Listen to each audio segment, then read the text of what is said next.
Baik, teman-teman, kita lanjut ke materi berikutnya ya. Mhm.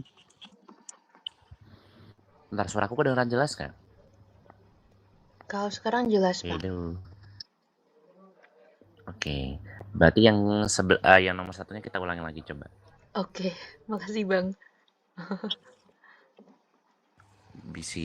Aduh, kenapa Sundaku keluar? Takutnya nggak kedengeran gitu. Nah, jadi kita mau ulangi lagi ya. Di sini dengan menggunakan imperatif. Imperatif di sini hanya menggunakan subjek. Ya, ingat subjeknya itu cuma 3 yang dipakai. Ada tu, ada nu, ada vous ya teman. Hanya ada eh, orang kedua tunggal dan orang pertama dan orang kedua jamak di sini.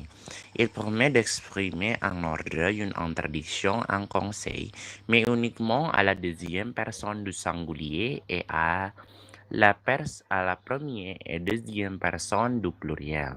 Gitu teman-teman. Jadi contohnya di sini ada kata vient, jadi jangan pakai subjek ya, subjeknya jangan boleh ditampilkan.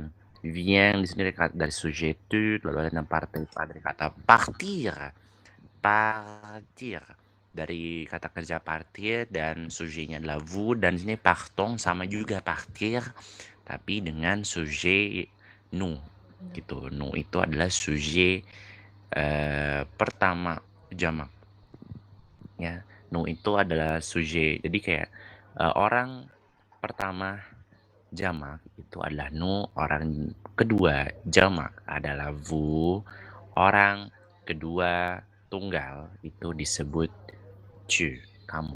Gitu teman-teman. Oke, boleh di next.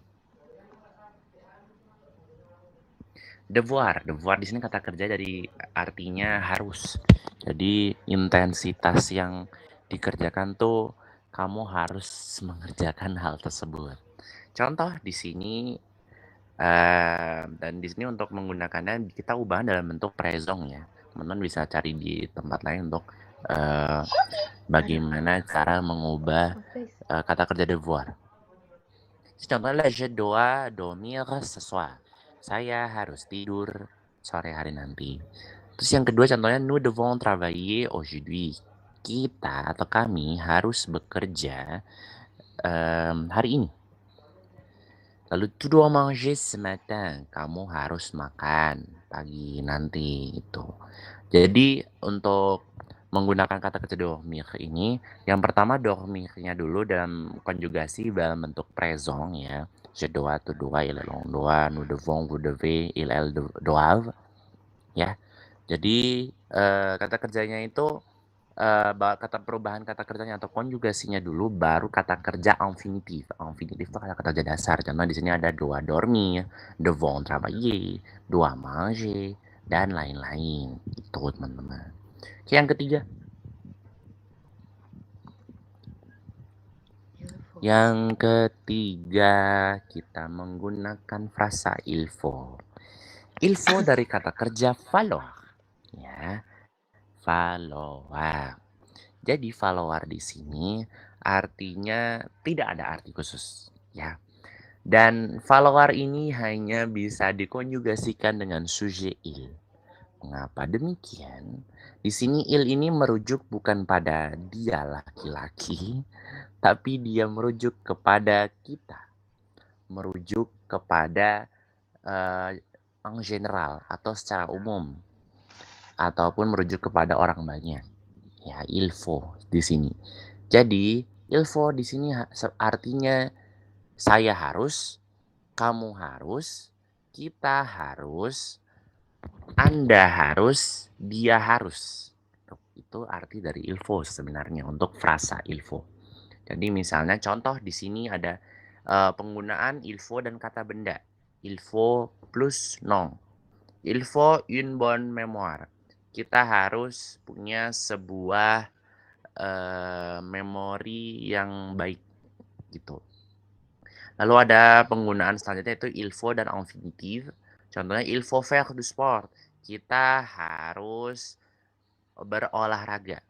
Ya, lalu selanjutnya adalah il faut ke subjonctif présent. Nah, nanti ya, cuman sedikit info aja. Jadi, il faut que tu sois jeune. Sois di sini dari kata être dan untuk subjonctif ya. Jadi bisa dibilang artinya kita harus il faut que tu sois jeune. Saya merasa, di sini konteksnya saya merasa bahwa kamu itu muda, tuh. Sois di sini kata être. Satu dari kata soyons, soyez, itu dari kata kerja être yang merubah dari bentuk subjonctif, gitu. Nanti untuk subjonctif itu adalah materi A22, alias kalau di perkuliahan semester 4 lah ya, gitu, untuk grammar-nya. Jadi teman-teman, ini adalah 3 cara untuk menggunakan frasa il faut yang artinya sama.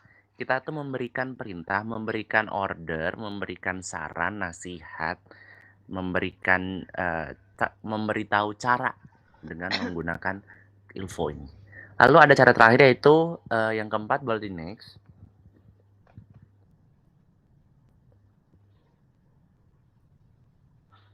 Oke, infinitif. Infinitif lu kalau bisa dibilang adalah sebuah kata kerja atau kata dasar ya teman-teman. Infinitif itu kata dasar.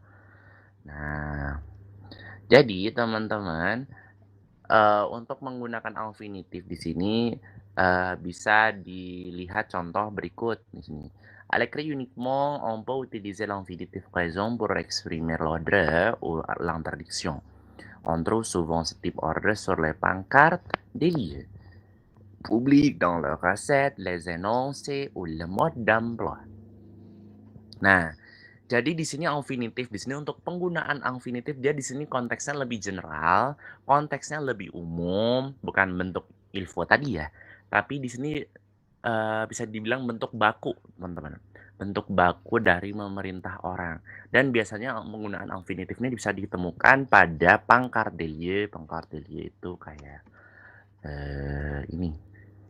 Kalau yang di jalan-jalan tuh yang warna hijau tuh apa sih? Kayak marka jalan. Nah, misalnya Anda misalnya kayak lurus kemana gitu, kiri kemana, kanan kemana. Nah, itu.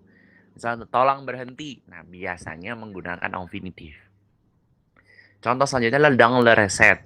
Jadi misalnya kalau teman-teman membeli buku resep-resep makanan dalam bahasa Perancis, biasanya menggunakan infinitif gitu. Lalu ada selanjutnya adalah les énoncés. Misalnya dalam, pemberitahuan-pemberitahuan atau poster-poster yang ditempel secara publik, bisa dibilang iklan, itu biasanya menggunakan infinitif ataupun le mode d'emploi. Le mode d'emploi adalah petunjuk penggunaan dari sesuatu ya. Misal, kalian membeli rice cooker. Nah, rice cooker di situ nanti misalnya dalam bahasa Perancis kebanyakan menggunakan infinitif, gitu. Contoh, ne pas fumer. Ne pas fumer itu jangan rokok. Ya, fumer itu merokok. Merokok. Terus di sini ada sale le tout. Di sini sale le tout di sini sale le tout. Jadi le tout di sini maksudnya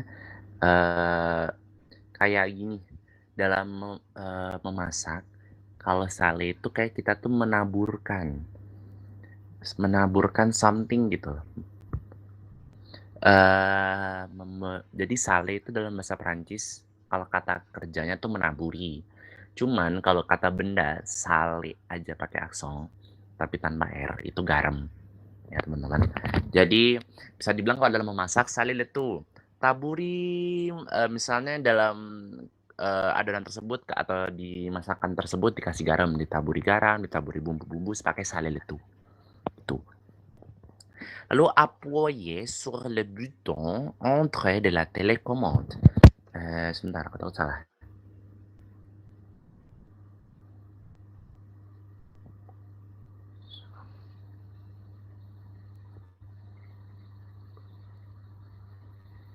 Oke. Gini. Appuyer itu kayak kita tuh tekan, ya pijit gitulah intinya. Pijit le bouton itu tombol ya. Le bouton entrée itu enter. untuk memulai telekomong itu kayak gimana ya bahasa Indonesianya? TV tapi zaman dulu banget yang, gimana ya, sebentar agak susah bahasanya. Telekomong tuh yang remote TV zaman dulu yang gede gitu, mungkin teman-teman pernah lihat, nah itu telekomong, zaman dulu ya. Remote TV itu telekomong gitu, atau remote bisa juga telekomong, secara umum ya. Betul, appuyer itu tekan, button itu button atau sebentar, button itu artinya tombol, entrée itu enter, gitu, di, remote-nya. Ataupun kalau biasanya kalau sekarang mungkin melihat tombol enter cuman di ini ya, cuman di keyboard itu bisa, contohnya seperti itu. Untuk tekan ting gitu, siapa tahu bisa jadi, reset jadi keluar gitu. Misal di Google, langsung tekan enter ting gitu. Oke, berikut itu adalah contoh-contoh dari kata apa, beberapa cara, 4 cara untuk dapat, eee, teman-teman gunakan untuk memberikan perintah. Ada yang ditanyakan dulu? Saya kasih waktu 2 menit. Kalau tidak ada pertanyaan, saya kembalikan ke Kansa, boleh silakan. Baik, Bang. Teman-teman ini nggak ada yang mau ditanyakan? Udah jelas ya, guys? Wow, sepi. Ya, oke, baiklah. Karena sudah tidak ada yang mau ditanyakan, berarti kita akhiri kelas hari ini. Terima kasih banyak untuk Musyu Radit yang sudah menyampaikan materinya. Semoga bisa menjadi amal jariah dan bisa membawa kesuksesan kepada kita ke depannya. Terima kasih teman-teman sudah menghadiri kelas hari ini. Kurang lebihnya mohon maaf dan sampai ketemu di kelas minggu depan.